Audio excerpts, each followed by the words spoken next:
In this video, I'm going to talk about what to gain from REU and how to utilize REU for other opportunities and what to avoid. In the previous video, I uploaded 2 years ago, and the student mentioned about still have question about what exactly do we learn from REU and how to utilize it for first and some key pitfalls to avoid. So first of all, REU, it's really important for student gain experiences by working in a lab. So what you can learn from there, what do you gain from there?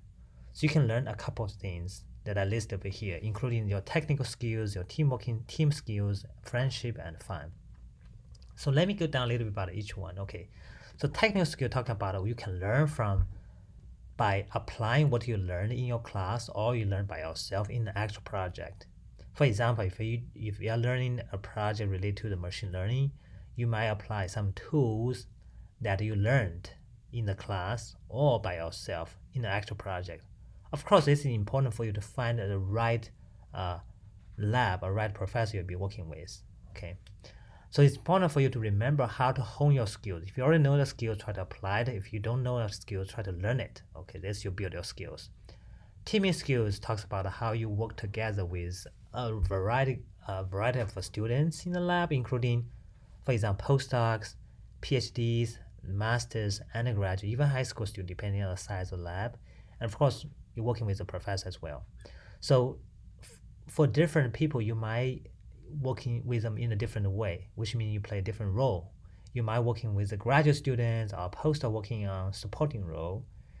If you are getting more experience, you maybe even start a project by leading, by managing someone who will be working with you.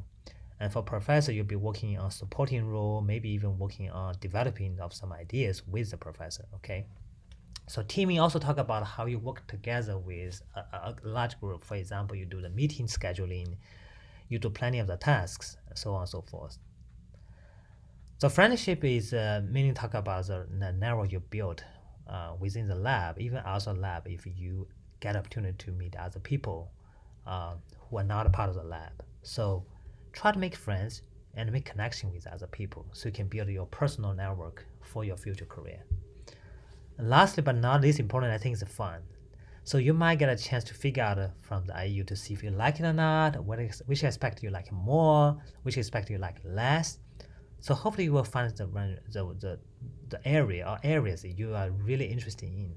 Then you can build your long-term career path around the one you like. Okay. All right. Speak of the how to utilize REU for other opportunities. So naturally, we can think about REU as a bridge for your next step of a career. For example, you can use REU as a way to secure internship opportunity within a company or a future job in the company. Maybe this importantly, maybe you can also use it to secure another REU experience, which is better than the current one in the sense that you can gain more skills and friendship, for example. Maybe you can learn something new. But what is important? Like, what are the main things you should consider when you utilize REU for other opportunities? So the key idea is for almost all other opportunities, people look at a couple of important things almost very consistently. The first one is your practice experiences. So let's say for a job opportunity, they'll look at how your work experience in the past. Have you participated in a project? What roles have you played? What particular skills you have applied in the project? What is the outcome of the project? Okay, that's called project experience. Look at the skill sets and the problem you have solved in the past and how that's relevant to your current position available. The people experience talk about how you work with a variety of people. Normally for a future job, even for the intern, they look at how you work well with a diverse group of people, including your manager, your co-workers, and maybe someone even at a supporting role. So if you can show that you're working with a lot of people in the past, you can solve different problems and working really well with them, that's a very good sign that you can work well, you can survive, or you can do really well in the new position. Last one is the problem solving experiences, which means there might be some challenges in your IU that you feel it's really difficult for you to overcome. This may not be very easy, but you might find some small examples you overcome some of the problem you find and you take initiative to solve. So the last one is really related to how you take your own initiative to solve some problems, which means you can be independent in a certain sense. Okay, then your boss or your manager won't have to do the micromanage or help you step by step. Okay, if you can show this all together, this will give you more opportunities to pursue as the next step. Okay, last, what to avoid. Okay, number of things I list over here, those are not inclusive, which means there might be some more item to include over here, but those are the key items that I would like to just to highlight. The first one is lack of communication. So when you participate in IU program, it's important for you to communicate with your co-workers, your mentors, your professor, for example, to make sure that they know what you are at right now, what do you plan to do next step, and what the challenges are, what the accomplishments are. By doing so, your co-workers, your mentors, your supervisors will know where you are and help you in the way you want, first of all. Second one, they also know what you have done, so they can write a support letter, a good letter for you in the future if you need a letter for your other references, for example. The second one is overcommitting. Okay, this is the other side called undercommitting too. Okay, when I mean overcommitting, I mean you promise too much you will do during your IU experiences, then it may put you in a bad position that you cannot deliver. However, it doesn't mean you do undercommitting, which means you can do 3 things together, but you just say you can do one, which means you cannot do much, which means you're doing not a reasonable amount of work. This is not right too. Try to find a balance between what you can do, you're comfortable doing during that period of time. At the same time, try to shoot for a higher. For example, if you really think you can do A and B and C, great, you can do A and B. You can say I can do A and B and C, while you might shoot for A and B and C and D at the same time. In your mind, okay, you don't have to say you will do D, but you try to do D. Okay, then you give people positive surprise, which is always great. The next one is called resistant feedback.